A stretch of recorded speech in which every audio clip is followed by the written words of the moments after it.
Muy buenos días, Panamá. Hoy es lunes 12 de marzo. Usted nos ve por 13 de marzo, perdón. Usted nos ve por Next Canal 21. Nos escucha por KW Continente. Bueno, un día en el que la campaña empezó. ¿Y de qué forma? Con estas denuncias hechas por Cristiano Adames el fin de semana en Chiriquí. Un día en el que también una recta final de la campaña para escoger convencionales en cambio democrático y, bueno, también los panameñistas acaban de decir que posponen su primaria para el 23 de julio. Un día en el que el mundo pues se rinde al séptimo arte. Realmente, pues, Everything, Everywhere, All at Once. 7 Óscares de la Academia. En la noche de Brendan Fraser, el retorno de este gran actor, por una actuación maravillosa en The Whale. Pues también Guillermo del Toro, la mejor cine de caricatura, con esa maravillosa y enternecedora versión de Pinocho. Un día también en el que los alemanes se llevan pues, el premio a la mejor película extranjera, también con una película extraordinaria, Sin novedad en el frente, de aquella obra de Eric María Remarque, pues, ganándole a la Argentina en 1985. Don José. Buenos días, Fernando. Buenos días. Bueno, buena película esa, Sí. Sin novedad en el frente. No, es que yo creo que es una de las películas con las mejores escenas de guerra que he visto. Y eso que a mí me encanta ese cine bélico. Buenos días a toda nuestra audiencia que nos sigue en KW Continente Radio, en Canal 21 Next TV. Lunes 13 de marzo. Bonita fecha, Fernando. Bonita, sí. Bonita fecha. Bonita fecha. Lunes 13 de marzo. Mucho que contarles en la mañana de hoy. Lo primero que debo hacer, Fernando, es agradecerles a nuestros amigos del Tribunal Electoral. A ver, aquí está.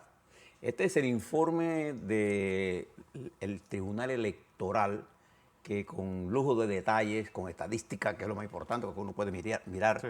nos dicen todo lo que ha pasado en el semestre que concluyó el 31 de diciembre del 2022. Todas las estadísticas aquí compiladas en forma excelente. ¿Sabe por qué es buena?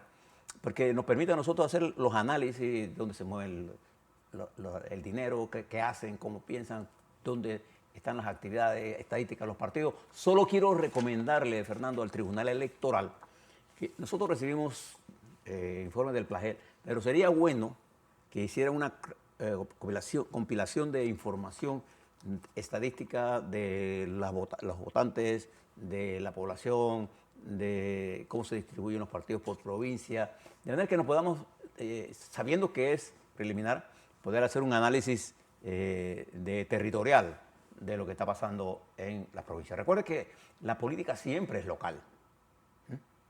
Cada vez que usted hace un análisis global, usted está encerrando la conducta de lo que usted conoce. Y lo que usted conoce siempre. No, a mí me dijeron por allí, en la bomba escuché, en un taxi me dijo. Bien, eso funciona para efectos de subjetivos, para el análisis cualitativo, pero no funciona para el análisis cuantitativo, sobre todo en campañas electorales donde la organización territorial es básica para la movilización del electorado. Y las últimas semanas de la campaña son las vitales, porque siempre hay un número grande de indeterminados que votan en el momento en que van. Claro. Así que es bueno que el tribunal nos dé esta información. Lo agradecemos mucho aquí, nuestro equipo de trabajo, todos tenemos aquí esta información. Y le agradeceríamos si pudieran, sabemos que eso tiene un costo, pero lo importante es tener la información a los electores y a quienes nos interesa para darle vía nuestras comunicaciones a los electores. Bien, déjeme ponerle en perspectiva algunas cosas que están ocurriendo. Primero, le menciono algunas de las cosas que uno no se cansa de decirlo, pero pasan, pues. El gobierno del presidente y su amigo Daniel Ortega y su compañera de vicepresidenta, la Rosario, que digamos, es como la ideóloga de las brujerías que se hacen ahí. Bueno, que sobre eso el hermano Humberto dio una entrevista al diario El País el fin de semana, una entrevista larga, donde él dice que no es ideóloga, que el hombre que toma las decisiones ahí es Daniel. Esta señora puede ser, la quieran poner como que ella es la mala de la película, pero el hombre que toma las decisiones es Daniel Ortega. Bueno, él es el que dice las decisiones. El que dice las decisiones. Bien, Humberto yo conozco perfectamente a ambos. No hay hombre en que el amor no influya en él. Sí, ¿Lo conoce alguno? Las mujeres normalmente mandan, ¿o no? sí. Bien. ¿Y por qué va a haber una excepción? Bien. Mire lo que acabas de hacer en este fin de semana La compañera Chayo. los compañeros estos de ahí de Nicaragua. Interrumpieron las relaciones diplomáticas con el Vaticano, porque el Papa Francisco se refirió a Daniel Ortega como lo que es, un dictador, ¿o no? Y entonces tienen, y quiero que sepan, la reacción del Papa fue más tardía de lo que debió ser.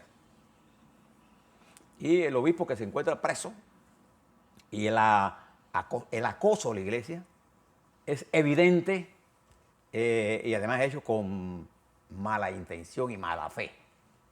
A un pueblo católico, no cristiano, un pueblo católico, como el pueblo nicaragüense. Le prohíbe ¿cómo se llama? Las procesiones. En Semana Santa. Y pone preso y persigue y cierra las escuelas católicas y las universidades católicas. Y una barbaridad lo que está haciendo este caballero. Ni Somoza se atrevió, Fernando, a este tipo de cosas. Pero quisiera, si me lo permiten, en la mañana de hoy ponerle en perspectiva dos países que han hecho ajustes a una manera, diferente, pero a una manera. Y voy a comenzar por nuestro continente. El sábado, el viernes, este fin de semana, el presidente de Chile, Gabriel Boric, hizo un ajuste en su gabinete. Lo primero que hizo fue pasar, recuerden que el gabinete del señor Boric, presidente de Chile, era mayoritariamente de mujeres. Ahora la mayoría es hombres. Es hombre. Y fíjense los ministros que cambió. Cambió a la canciller, la que era canciller Antonia Urrejola, la cambió por Alberto Bocklerman. Es un hombre de experiencia, un hombre como de 70 años, que trabajó con el Bachelet, un especialista en relaciones exteriores. Puso un hombre de experiencia. Del Partido Socialista. Cambió el ministro de Obras Públicas, Juan García, por Jessica López, una ingeniera. En Cultura cambió a Julieta Brodowski por Jaime Aguirre. En Deportes, Alexander Varado por Jaime Pizarro. Y en Ciencias cambió a la ministra Silvia Díaz por Aysén Echeverry. ¿Qué dijo Boric? ¿Y por qué produce este cambio? Al principio, en enero del año 23, hubo un ascenso en la apreciación del presidente, motivado por las cosas que estaba haciendo. En febrero se produce una caída, pero lo más importante, se produce el rechazo en la Cámara Legislativa de Chile de la reforma tributaria que presentaba Boric con el objetivo de impulsar sus programas sociales. Fue derrotado. Y esa derrota pone en peligro varias cosas. Uno, los planes del presidente que estaban dirigidos a mejorar las pensiones, a mejorar la participación en inversiones sociales, en infraestructura. Y ahora no tiene el dinero para eso, pero además de eso, aumenta el riesgo político país y el riesgo financiero del país, aunque las empresas locales, al tener que pagar más, se sintieron satisfechas por la derrota de Boric. Pero se le cierran puertas y él insiste. Entonces él plantea este gabinete como una fórmula no de cambio estructural, sino de cambio táctico para introducirle a su gabinete una mayor capacidad de poder enfrentar la gravedad de la situación. En el plano militar, fíjese que en el plano de la seguridad ya Boric cambió el discurso de la migración a la migración como derecho humano. Chile tiene derecho a acoger quien entre y quien no entre a su país. Claro. Es una decisión, eso entra en el marco de la solidaridad internacional, claro que sí. Pero tú no puedes dejar que la seguridad de sus ciudadanos se vea afectado por una avalancha de migración ilegal. Esto tuvo que movilizar el ejército. Entonces él se ha dado cuenta de que gobernar es un acto más complicado De lo que que pensaba. protestar. Exacto. Eso en Chile. Hay otro país gigantesco ahora, de Asia, que culminó sus 2 reuniones, y me refiero a la República Popular China. La madrugada de hoy, que es la mediodía de por allá, la tarde, el presidente Xi Jinping dio su discurso de clausura. Déjeme decirle los hombres con que vamos a bregar.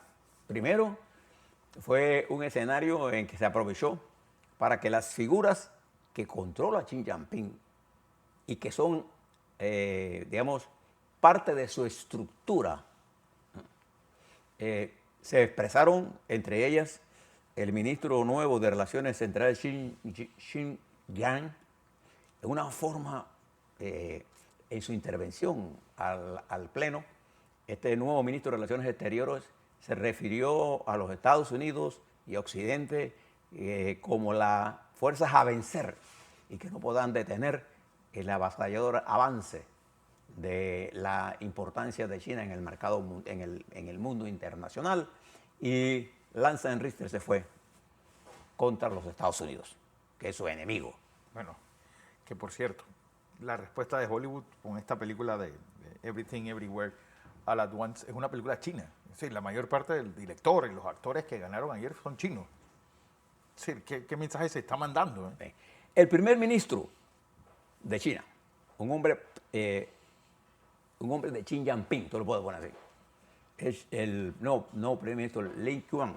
Hay 3 vicepresidentes, pero este es el hombre clave, este es el hombre que dirigió todas las operaciones en Shanghai, lo que se llamó el COVID-0. Con él vamos a bregar, lo vamos a ver en el mercado, en el mundo internacional. Pero los hombres más importantes de la seguridad, el ministro de Defensa, Li Shangfu, el ministro de Defensa general, él fue condenado, metido en la lista, en la administración del presidente Trump.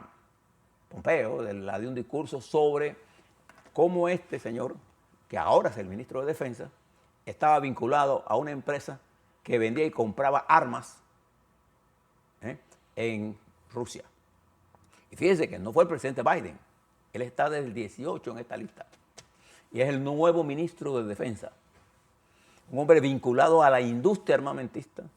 Dirige ahora el Ministerio de Defensa, que tiene un incremento porcentual de 7,2% del PIB de China, en lo que el presidente Xi Jinping llama la modernización de toda la estructura militar para enfrentar los graves riesgos que se representan. Ahora les cuento lo que está pasando en el Pacífico, para enfrentar lo que se conoce como la gran batalla del Pacífico Sur.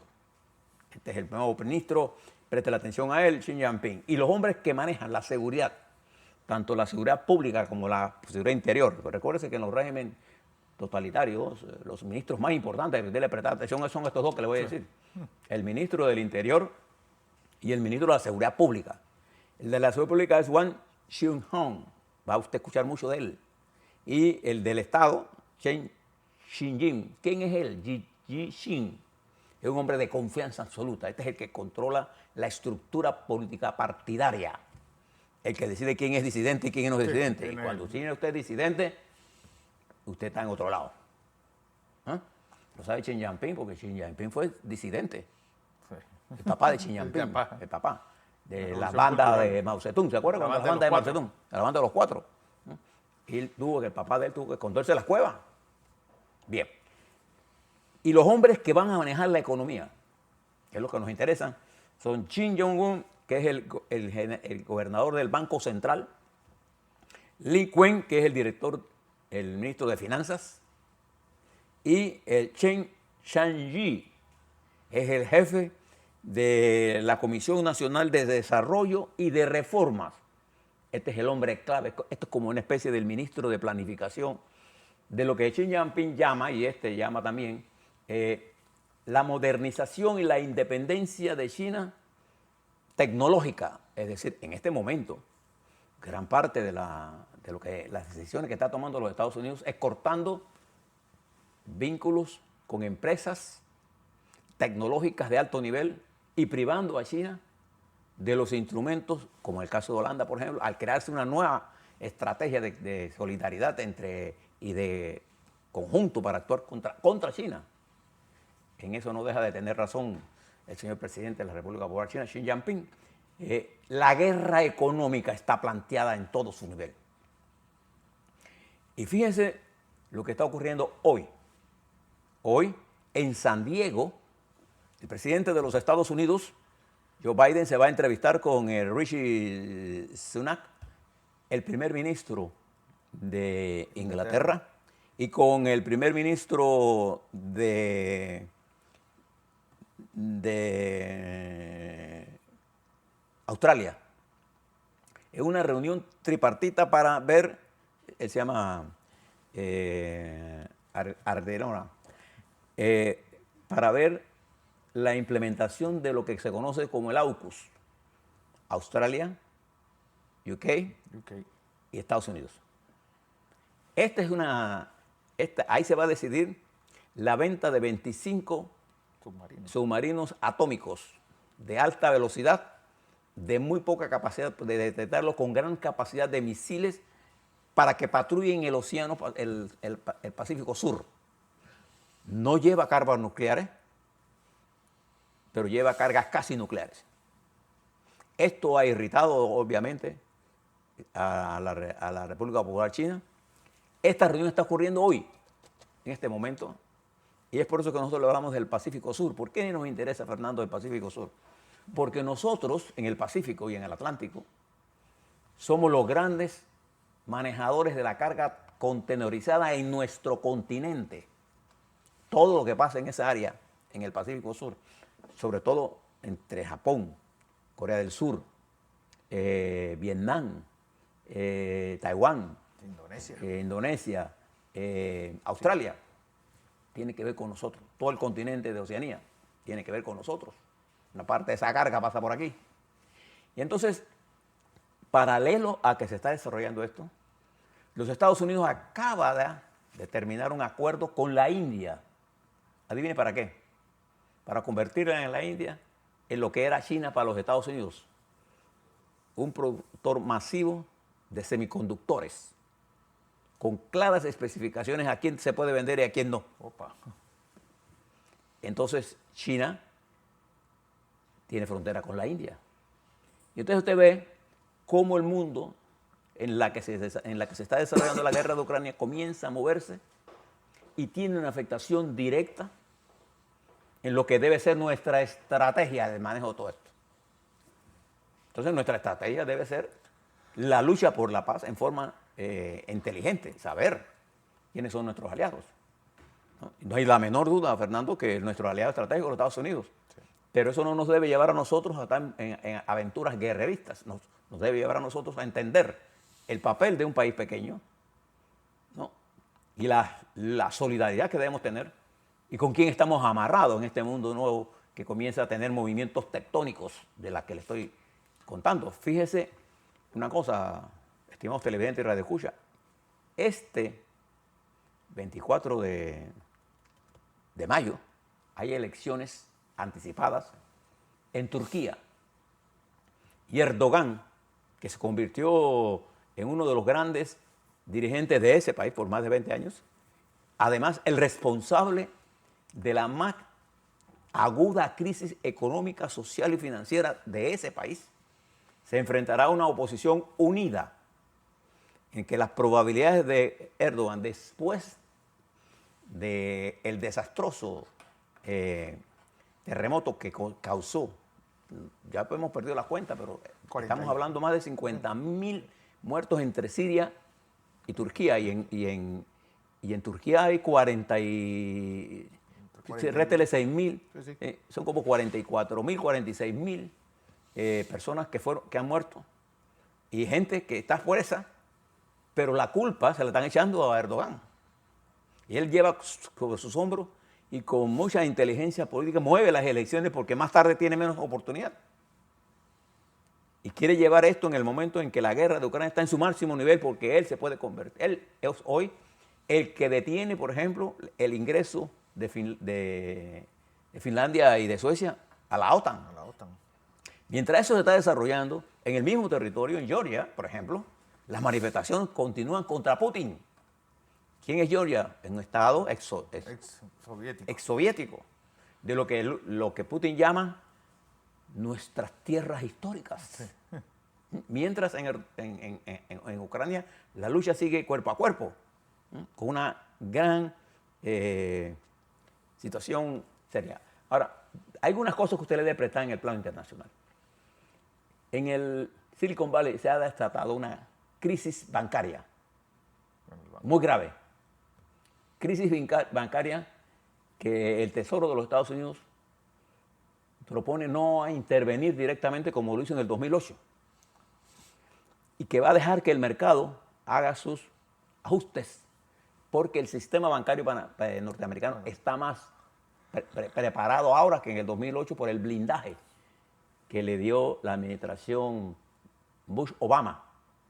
Recuerde que Obama, gran parte de los asesores de los bancos que llevaron la crisis bancaria, la puso como asesor de él, porque era lo que sabía cómo hicieron el desastre. Esos fueron los mismos que arreglaron el desastre. Bien, esas crisis va a tener un efecto.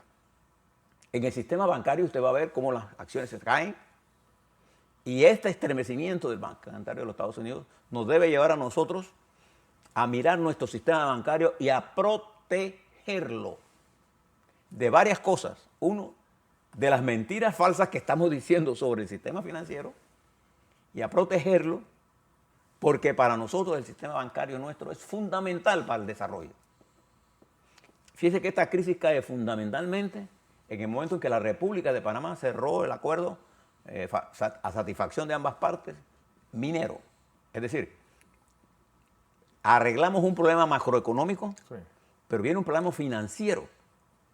Cuán grave sea, están en desarrollo. Lo que sí sabemos es que van a haber ajustes porque las ganancias de las compañías petroleras por el incremento de precios que Arabia Saudita está intentando hacer y el acuerdo de Arabia Saudita con Irán bajo el patrocinio de la República Popular China crea sanciones y crea controles de precios subjetivos y puede provocar una unidad porque están en colusión con Rusia.